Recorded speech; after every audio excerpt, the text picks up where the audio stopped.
नमस्कार, मी मनोज जिंदल, जिल्हाधिकारी रत्नागिरी।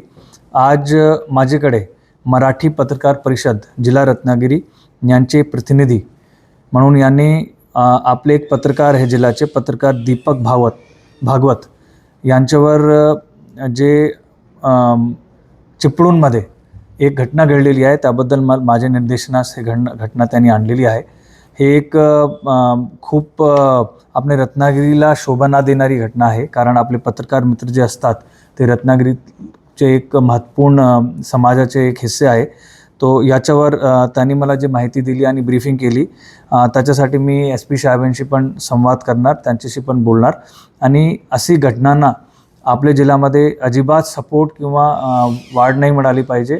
आपल्या जिल्ह्यामध्ये आपला जिल्हा भारतरत्न पाच भारतरत्नांचा जिल्हा आहे आणि त्याचबरोबर आपल्या जिल्ह्यापासून खूप मोठे मोठे लोक आलेले आहेत। तर त्याच्यामुळे मला असं वाटतं की अशी घटना आपण कुठलाही सपोर्ट करणार नाही आणि याच्यावर डेफिनेटली कारवाई होणार। धन्यवाद।